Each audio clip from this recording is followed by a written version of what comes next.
Hello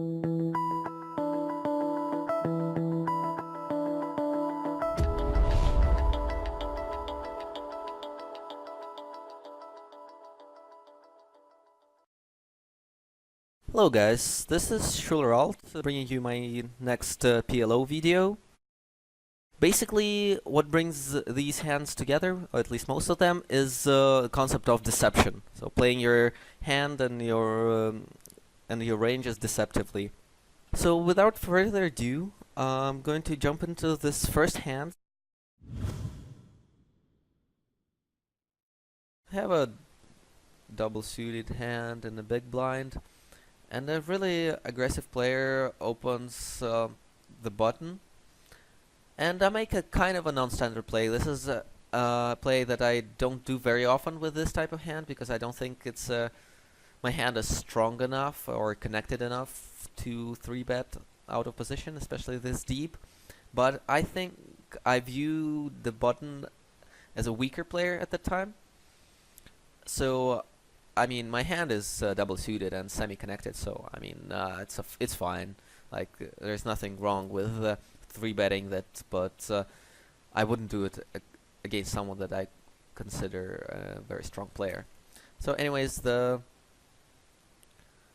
flop comes I flop very well. I flop a wrap with 2 backdoor flush draws, so obviously a great flop for my hand, and I make a standard like 2/3 pot c-bet. And my opponent calls. At this point, I don't think there's much merit in discussing ranges. Like he could be peeling extremely wide on this flop. There's a ton of hands that has pair plus gutter. Like there's a million gutters here and open-enders and stuff like that. So I don't think we can narrow down his range in any way after he flats my c-bet. And the turn is an offsuit 8, an 8 of diamonds, which is a great turn for my actual hand, but a very bad turn for my range, because I expect him to think that my 3-bet out of position range contains a lot of high pairs, high rundowns. So an offsuit 8 is a terrible card for all those hands, and I basically have to check fold a majority of my range. So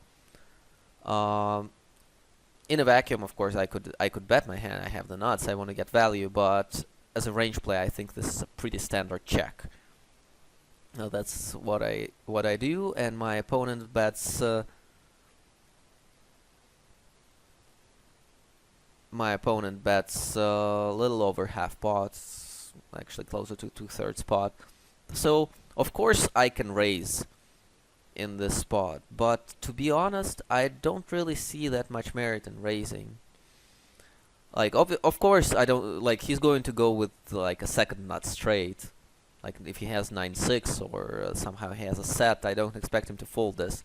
But I don't also expect him to be very air heavy on this turn. So basically any hand, any 1-pair plus gutter hand that he peeled the flop with, like his flop peeling range is extremely wide on this board. So I think check calling is the way to go with my hand, and this also protects some of the weaker hands that I have in my range. Like, for example, ace, 10, 9. If I have that, and I can check call this turn, and he can't just mindlessly barrel me off on any river.